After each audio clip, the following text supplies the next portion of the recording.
ইন্ডিয়ার share market continuously নিচের দিকে যাচ্ছে। এখন আমরা যদি দেখি মার্কেট অল টাইম হাই থেকে প্রায় 14-15% এর মতো নিচে চলে এসেছে।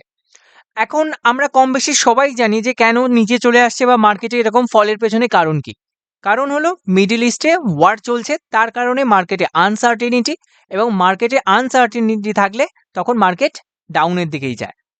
এবারে প্রশ্ন হচ্ছে অনেকের মধ্যে এই কোয়েশ্চেনগুলো আসছে যে এখন কি আমরা যে শেয়ারগুলো কিনে রেখেছি সেগুলোকে হোল্ড করব নাকি সেগুলোকে এখন বিক্রি করে দেব? আবার অনেকের মনে এই প্রশ্ন আসছে যে এখন কি আমরা শেয়ার কিনবো নাকি মার্কেট আরেকটু নিচে যাবে, সেই নিচে গেলে তখন কিনবো? তো এই প্রশ্নগুলোর উত্তর আজকের এই ভিডিওতে আমরা জানার চেষ্টা করব। সবার ফার্স্টে যদি আমরা দেখি মার্কেটে এখন কোথায় সাপোর্ট রয়েছে বা মার্কেট কতদূর নিচে আসতে পারে। মার্কেটের এই লেভেলে একটা সাপোর্ট রয়েছে, এইখানে মার্কেট সাপোর্ট নিয়েছে এবং এইখান থেকে মার্কেটে একটা যে র্যালি হয়েছিল সেটাই অল টাইম হাই বানিয়েছিল, এবং এখানেও মাল্টিপল বার সাপোর্ট নিয়েছে, যেমন এখানে টাচ করে মার্কেট অল টাইম হাই বানিয়েছিল এখানে, তারপরে আবার সেম জায়গায় টাচ করে মার্কেট অল টাইম হাই বানিয়েছিল। তো মার্কেট কত দূর নিচে আসতে পারে? এই লেভেল পর্যন্ত মার্কেট নিচে আসতে পারে, এখানে এসে তারপরে বাউন্স করতে পারে, পসিবিলিটি রয়েছে। এবং তার সাথে আমরা যদি আরেকটা ইন্টারেস্টিং জিনিস দেখি, দেখতে পাবো এটা একটা ইন্ডিকেটর দিয়েই দেখতে হবে, সিম্পল মুভিং অ্যাভারেজ নিয়ে নিতে হবে। সিম্পল মুভিং অ্যাভারেজ এটা নিয়ে আমরা যদি এর ইনপুটটাকে, যেটা লেন্থ আছে 300 করে দিই, তাহলে দেখতে পাবো যে মার্কেট যখন এই 300 মুভিং অ্যাভারেজের নিচে এসেছে তারপরে একটা বাউন্স ব্যাক দিয়েছে। যেমন এখানে যদি আমরা দেখি, সবার ফার্স্ট এখান থেকে দেখি, এখানে 300 মুভিং অ্যাভারেজের নিচে এসেছিল, তারপরে মার্কেট বাউন্স ব্যাক দিয়ে অল টাইম হাই বানিয়েছে। সেম এখানেও যদি দেখি 300 মুভিং অ্যাভারেজের নিচে, তো এখানে বাউন্স ব্যাক করে অল টাইম হাই। সেম এখানেও 300 মুভিং অ্যাভারেজের নিচে, তারপরে বাউন্স ব্যাক করে অল টাইম হাই। এখানের ক্ষেত্রেও আমরা সেম দেখতে পাবো, এখানে নিচে এসে অল টাইম হাই বানায়নি, বাট অনেকটাই ওপরে গেছিল। এইখানে মার্কেট নিচে এসে 300 মুভিং অ্যাভারেজের নিচে এসে যে র্যালি দিয়েছিল তারপরে কিছুদিনের মধ্যেই অল টাইম হাই বানিয়েছে, এবং এই প্যাটার্নটা আমরা বারবার দেখতে পাবো। যেমন এখানে এটা হচ্ছে করোনা ক্র্যাশ, এখানে এতটাও সার্টেন ছিল না, কিন্তু যখনই 300 মুভিং অ্যাভারেজের নিচে এসেছে তারপরে যে র্যালি স্টার্ট হয়েছে সেটা অল টাইম হাই বানিয়েছে। সেম এখানে 300 মুভিং অ্যাভারেজের নিচে অল টাইম হাই, 300 মুভিং অ্যাভারেজের নিচে অল টাইম হাই বানিয়েছে। আবার এখানেও সেম জিনিস দেখতে পাচ্ছি, 300 মুভিং অ্যাভারেজের নিচে অল টাইম হাই। এই জায়গাতেও একই প্যাটার্ন দেখতে পাওয়া যাচ্ছে যে 300 মুভিং অ্যাভারেজের নিচে একটা র্যালি, তারপরে একটু রিটেস্ট করে আবার অল টাইম হাই। তো সেম প্যাটার্ন যদি আমরা এখানেও দেখি, এখন সেই কন্ডিশন হয়ে রয়েছে এখানে যে 300 মুভিং অ্যাভারেজের নিচে শেয়ার প্রাইস, আমাদের ইন্ডেক্স, তো এখান থেকে হাই চান্স থাকছে যে আবার একটা অল টাইম হাই বানাবে, কারণ আমাদের হিস্ট্রির ডেটা তাই বলছে যে মার্কেট যখনই 300 মুভিং অ্যাভারেজের নিচে গেছে তখন অল টাইম হাই বানিয়েছে। তো পসিবিলিটির দিক থেকে আমরা যেটা দুটো জিনিস দেখতে পাচ্ছি, ফার্স্ট হলো যে মার্কেট এখন প্রায় সাপোর্ট লেভেলের কাছাকাছি দাঁড়িয়ে আছে, এবং তার সাথে যখনই প্রাইস বা মার্কেট 300 মুভিং অ্যাভারেজের নিচে এসেছে তারপরে একটা আপসাইডের র্যালি দিয়েছে এবং খুব তাড়াতাড়ি একটা অল টাইম হাই বানিয়েছে। তো সেই পসিবিলিটিগুলোকে আমরা যদি মাথায় নিয়ে চলি, তো আমাদের খুব তাড়াতাড়ি ওরকম একটা রিকভার আমরা দেখতে পেতে পারি। বাট সেটা কালকে হবে নাকি পরশুদিন হবে নাকি এক সপ্তাহ পরে হবে সেটা কেউ জানে না, যখন হওয়ার তখন হবে। বাট পসিবিলিটির দিক থেকে খুব তাড়াতাড়ি এটা হতে চলেছে। এবারে সেকেন্ড যে কোয়েশ্চেন, যে আমাদের কাছে যেসব কোম্পানির শেয়ার কেনা ছিল সেগুলো কি করব? সেগুলো কি বিক্রি করে দেব নাকি হোল্ড করব? এখানে আমাদের নিজেদেরকে প্রশ্ন কিছু জিজ্ঞেস করতে হবে। যেমন হচ্ছে যে আমরা কেন শেয়ারটা কিনেছিলাম, যখন কিনেছিলাম তখন কেন কিনেছিলাম? এই কারণে কিনিনি তো যে শুধুমাত্র ওপরের দিকে যাচ্ছিল বলে তাই এখানে কিনে নিয়েছি, যে ওপরে যাচ্ছে তাহলে আমি এখানে ওপরে গেলে প্রফিট করতে পারবো। এই কারণে যদি কিনে থাকি এটা একটা ভুল কারণ।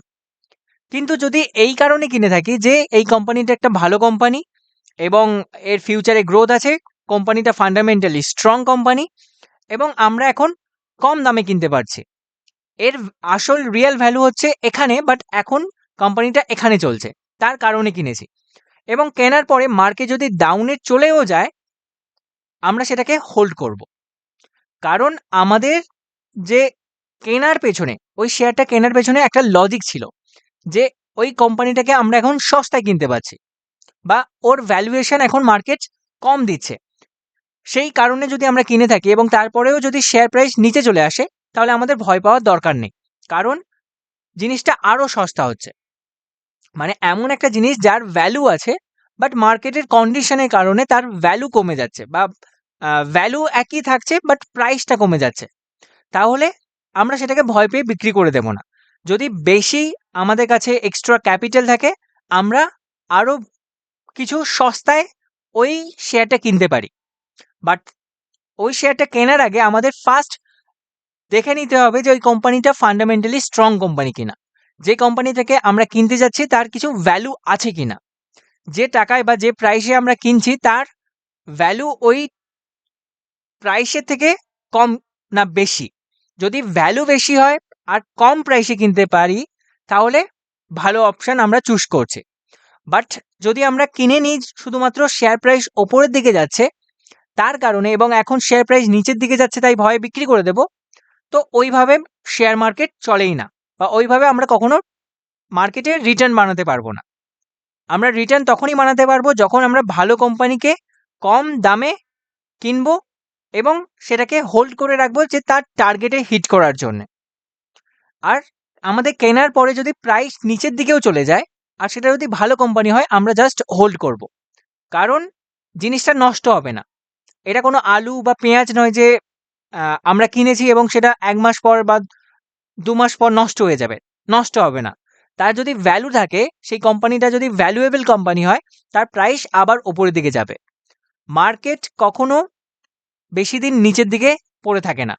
মার্কেট কিছু দিনের জন্য মার্কেট নিচে আসতে পারে, বাট বেশি দিন এখানে থাকবে না, এখান থেকে আবার অল টাইম হাই বানাবে। But without any logic, without any strategy, just মনে হচ্ছে যে শেয়ার ওপরের দিকে যাবে তাই কিনে নিয়েছি, আর শেয়ার নিচের দিকে যাচ্ছে তাহলে কি করব, তাহলে সেটা কমপ্লিটলি আপনার ডিসিশন। মানে শেয়ার কেনার সময় আমরা কি দেখে কিনছি বা কেন কিনছি, সেই কোয়েশ্চেনগুলো যদি অ্যান্সার থাকে, আমরা তাহলে ঠিক কাজ করছি। হতে পারে যে আমাদের কেনার পরে 5% বা 10% নিচে চলে গেছে, যেতেই পারে। বাট যখন আমরা শেয়ারটা কিনছি তখন আমরা কি সঠিক জিনিসপত্র দেখে, সঠিক ফান্ডামেন্টাল দেখে কিনছি, কি জাস্ট ওপরের দিকে যাচ্ছে বলে কিনে নিচ্ছি, সেটা ভেরি ইম্পর্টেন্ট। তারপরে নেক্সট আরেকটা কোয়েশ্চেন আসতে পারে যে শেয়ার এখন কিনবো নাকি আরেকটু মার্কেট নিচের দিকে যাক তারপরে কিনবো। তো আমরা যদি দেখি, মার্কেটকে কখনো আমরা একদম লোয়ার লেভেলে ক্যাপচার করতে পারবো না।